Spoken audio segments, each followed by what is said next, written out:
let us kick off with the only place that we can kick off this week, because I remember a friend of mine. He's been on the podcast because in the middle of the lockdown, when we were doing this show, obviously we're called Netflix was a cinema, and there was no cinema, so we couldn't have a cinema portion. So what we did is that we actually just started interviewing film buffs that we knew, film buffs that we know, and asking them questions. I think Holly, you were one of the film buffs that we interviewed during that time, if I remember correctly. Yes. Yes, I was. And there's a friend of mine called Juwan Guillory. You might remember him as the American dude. He's part of the Producers Guild of America. He's actually like into that whole world, attends the Oscars, all that kind of stuff. And I remember that. Hang on, where was I going with this? Where was I going with this? What were we talking about? We're talking That about. sound like you. That sound like you, Toes. You're normally. Yeah, no, sorry. If you might see me on the things at the moment, I've got really, really red eyes because I have a bout of conjunctivitis that I've received from my daughter, and it's kind of throwing me off. But anyway, right, Juwan asked me a question, but I cannot remember where it was. But anyway, I'm gonna listen back to this and be like, that's where I was going. But anyway. But anyway, Juwan, he also got in touch with me a while back, and it was funny because with the first one that we seen this week, which was like, Top Gun. Oh no, that was the question. Oh, this is going to be so random for anybody listening to this. That is not in my head right now. And Juwan asked me once. He asked me, who do you think are the bona fide movie stars that we have left today? Like, you know how in the days you used to have Clark Gable and people who you could bank on their name to open a film. And I remember at that time, I was like, I think there's only really two. I could think of Tom Cruise and Tom Hanks.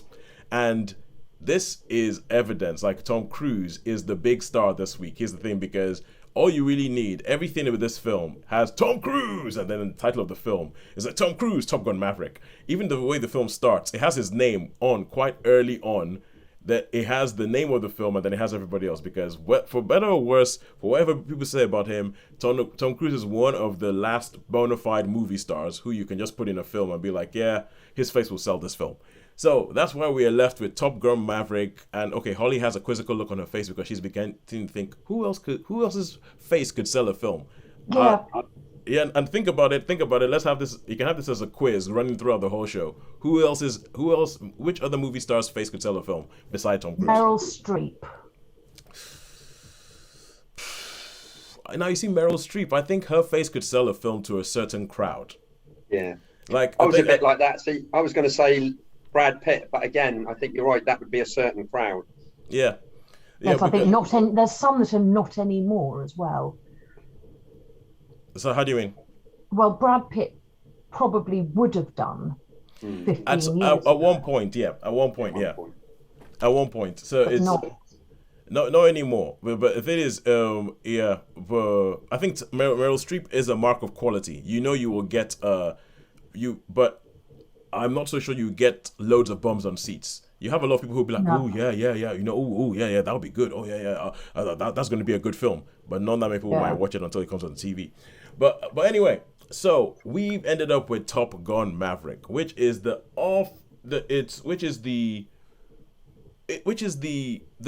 much belated sequel to Top Gun, the 1980s movie.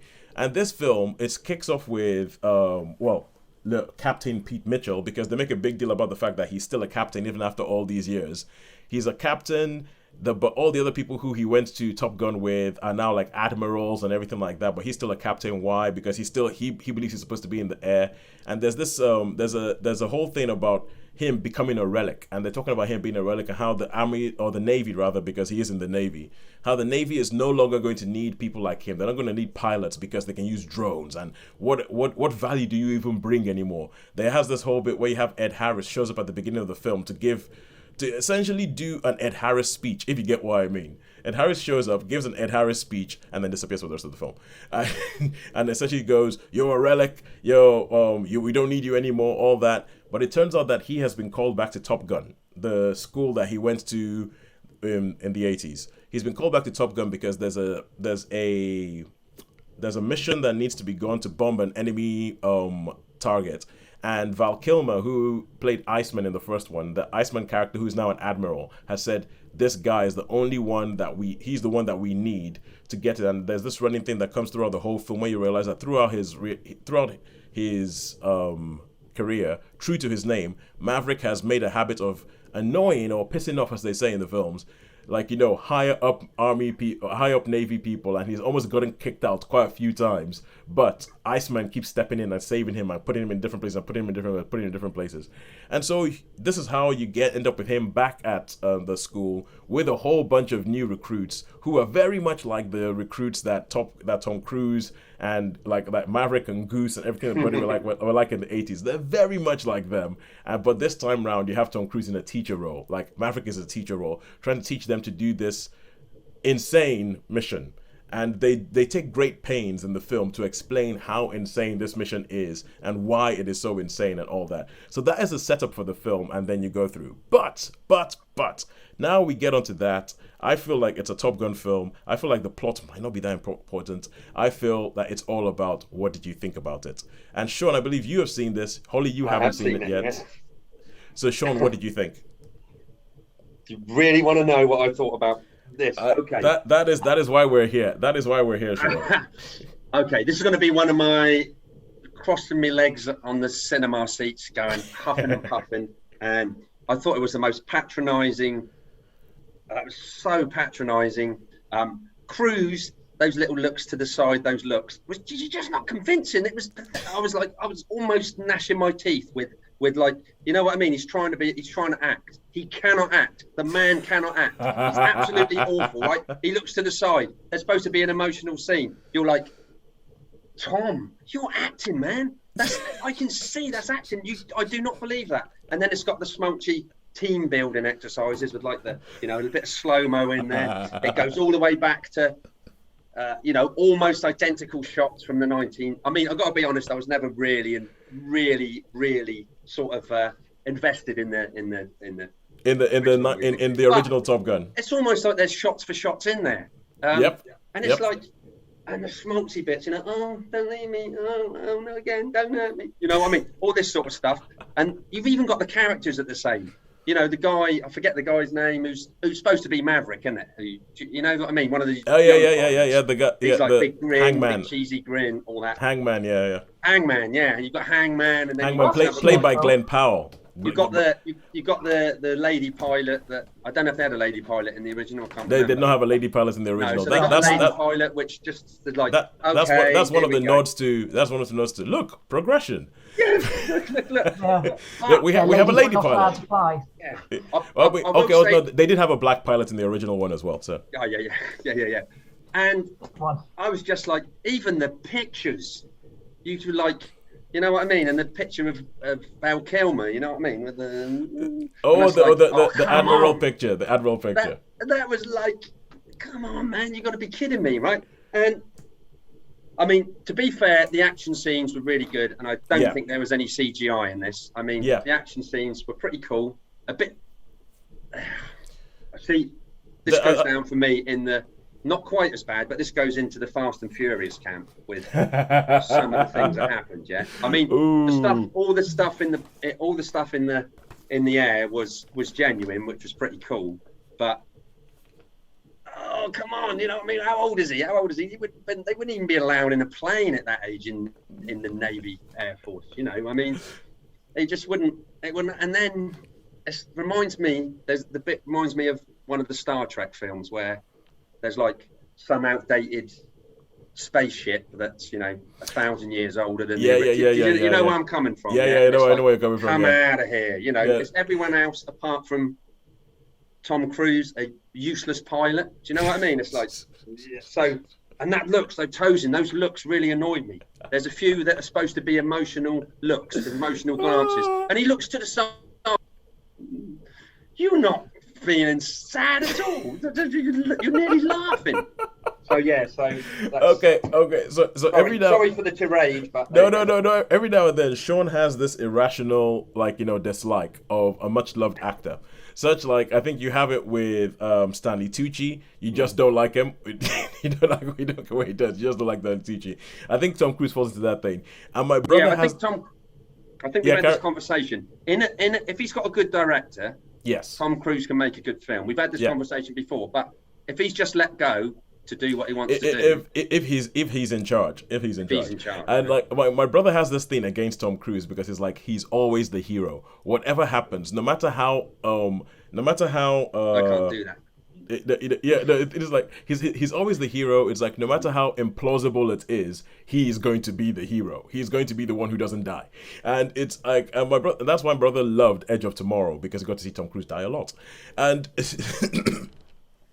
and he has that whole thing about Tom Cruise, and there is an element of that in this, because I remember when we reviewed The Mummy, and there were some bits in it that were like that looked like it was a vanity project. It was a vanity project. It's like Tom Cruise with his shirt off to be like, yeah, look, I still got it at 50. Look at my six pack at 50. And when you say this is a film.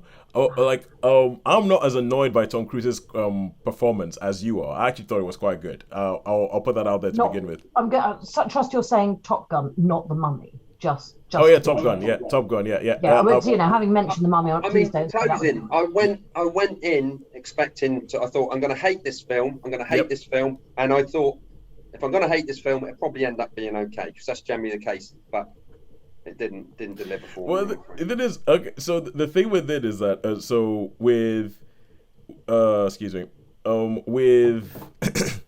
I wasn't that annoyed by his performance. I personally thought he was quite good. However, there's some things about this film, because this film starts in exactly the same way that the 1980s movie starts. It starts with, I mean, I'm like, okay, so Shaun, I'm with you. I personally feel like the 1980s Top Gun is overrated. I feel like it is a lot more of a cultural point than it is a good film. It's one of these things that, like, because I remember thinking, like, it's one of the things that, like, you know, because we always have this joke with me and my wife that she doesn't really know much about pop culture. So I'm kind of like, okay, cool. I got to teach her about pop culture. Part of my job in this relationship is to introduce to pop culture things. So one of those things is Top Gun. She had never seen Top Gun. So we went, oh wow, we got to see it. We went out to a friend's house and we watched Top Gun. And I was watching it, like, you know, with whatever it was, 30-something-year-old eyes at that time, when I was going, actually, this isn't really, as a film, it isn't that good. What are they doing? What is the point? I challenge anybody to tell me what the point of the original Top Gun is. What are they actually doing in that film? It's kind of like, from a story perspective, I don't think it's that great. So this film starts off with pretty much like the same blurb on screen. Yeah. They pretty much recreate, with a couple of tweaks, the opening sequence of Top Gun. It's exactly the same music. It's exactly the same music. But it's a couple of tweaks to kind of show you that, okay, things have moved on a bit, and technology has moved on a bit, and the planes have moved on a bit, and all that. But there are bits where, this is and you have, because we're having a lot of legacy sequels. We're having a lot of legacy sequels where you have like Scream, and a legacy sequel is, the last film was made decades ago, and now we're making another one. This was made multiple decades ago. They're making another one, and there's some shots in it that you can see this is being made for fans of the original. The fact that his love interest, played by Jennifer Connelly in this film, seems to live in the exact same house that his love interest from the 80s film lives in. And I was watching it going, hang on, I remember him going around that corner on that motorbike. That was like in the 80s film. Is that the same house? Does she live in this? Are we not going to mention the fact that she's in the same house? Is she supposed to be the same character? Because no, that doesn't make any sense. She would not be the same character. They have totally different names. There are bits like when you talk about the new lot of pilots reflecting the old lot of pilots. There's a scene where they get introduced to Tom Cruise as their teacher. That is almost exactly the same scene as when Kelly McGillis gets introduced as Charlie, the teacher in the original Top Gun. It's almost exactly the same thing. Almost like there was an altercation at a bar the night before. Almost exactly the same thing. Yeah. So, can you explain what happened to Kelly McGillis? No, because there's a whole bunch of things that they don't explain. And the thing about this is that the original Top Gun is very much a boy's own adventure film. It's kind of like, when you used to get the Commando comics about World War II. The original Top Gun film was like a Commando comic come to life. And I think this is exactly the same thing. So there's a whole bunch of people who they either don't explain where they've gone to from the first film, or they've killed off screen. And it's usually the women, because it's a boy's own adventure. They're very, very disposable. just to be clear. Yeah, and the thing is, and if it wasn't for history and real life and what had happened and the way women have been treated in Hollywood, it would be okay to have a boys' own adventure film. But it's a bit of a thing. So obviously the original Top Gun is famous for its beach volleyball scene. It's like, everybody goes, oh, one of the most homoerotic scenes in film history. Yeah, like the beach volleyball scene. And they do have a version of that here. And when you come to the vanity thing, there's a bit of it that I was like, Tom Cruise wanted. Well, I don't know if this is the case, but this is just kind of like the narrative that sort of follows Tom Cruise around, where it looks like for all the world, it's him running around a beach with guys who are half his age with his shirt off to show that he still got it. and it's so weird. Although I have to say, they have Miles Teller. Miles Teller shows up as Rooster, who is the son of Tom Cruise's partner in the first one, of the Anthony Edwards character. And I think that storyline is hackneyed, but I quite liked it. It's hackneyed, but I quite liked it. And but I have to say, a word for Lewis Pullman. Lewis Pullman, who is the son of Bill Pullman, who plays a character called Bob in this. I quite like them. I mean, the plot that he's brilliant. He was in one of my favourite films, Bad Times at the El Royale. Yeah, Bad Times at the Royale. Yeah, Lewis Pullman. He was one of the best bits of the movie. Yeah, Lewis Pullman is very good. And the mission that they're doing. Okay, cool. We've been talking about this one for 10 minutes, but the mission that they've been doing, that they have to do in this film, it is once they explain the mission and what they had to do, I was just looking going, Star Wars. That's A New Hope. I was like, Tosin, yeah. Yes. I was like, that's A New Hope. Exactly. But I have to say, with all that being said, as a film, I think it is an improvement on the 80s one. So the 80s one is one of those films where I had to come to that. I don't think it's that good a film, but you're not allowed to say that because there's a whole bunch of people who are going to come after you. So with this one, I think it's an improvement on that one. You actually know what's going on. It's clear why they're doing what they're doing. And I have to say, Val Kilmer shows up in the film, and that is actually quite when you know what's actually happening with Val Kilmer in real life and how he's had the cancer and how he doesn't have a voice anymore.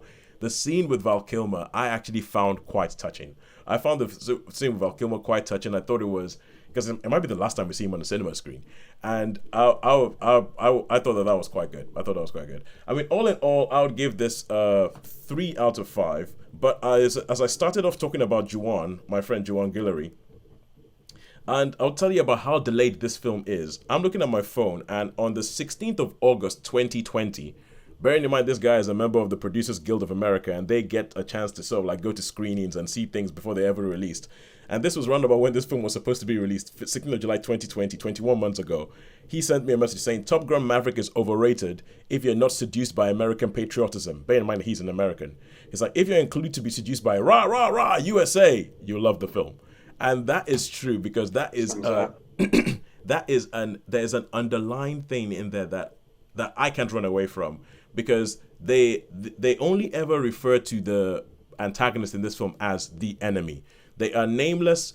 It's a nameless, faceless country with nameless, faceless pilots in nameless, faceless planes, which they, and it's kind of like they invest a lot to let you think that, oh my God, if an American gets blown up, think about his family. What are you going to say to their family back home? Oh my God, it's the worst thing in the world if an American gets blown up. And then they just go blow up these guys from this nameless, faceless country, and they're like, yeah, whatever, yeah, it doesn't matter, they weren't American. And that's, I'm kind of like, even in the original Top Gun, that always worried me. That I'm gonna just blame them. It's like, aren't those people too? Aren't they human beings too? And even the masks, they wear masks. Like, okay, the Americans all have masks where you can see their faces. The enemy only have masks in which you don't see their faces, and it just they're the TIE fighters, aren't they? They're the TIE fighters. Exactly. Yeah. And going back to the Star Wars thing, they look like the guys who fly the TIE fighters in that bit where they're going down the Death Star run. They look, and it's. And for me, I'm like, yeah, it is a bit rah rah rah America. It's a bit kind of like America great, everybody else sucks, and and I was surprised that they stuck with that. They stuck with that. But if you can close your mind to that, and if you just wanted to have like, a Saturday afternoon boys' own adventure, you would like this film. And I think a lot of people who are loving this film are doing exactly that. So I would give it a 3 out of 5. Shaun, how many stars have you taken? Okay, I really wanted to like this, Toes. I really wanted to like it. I went in thinking I'm going to give it my best shot. I'm going to really, really like it. I love the P-51 Mustang in it. To me, that was the best scene in the movie when he takes the what was the name of Goose's son? I can't remember what he's called. Rooster. Rooster. Rooster, yeah, Rooster makes sense. So when They do a lot of work to make him look like Goose though. They really do. That is the one thing. But I don't rate that. His name's Miles something. Miles Teller. Miles Teller, yeah. But no, for me personally, it got me antsy in my seat. If I was like, I actually sat in because where the cinema screen is, the ones where you can sit with a disabled one. If you brought someone who was disabled.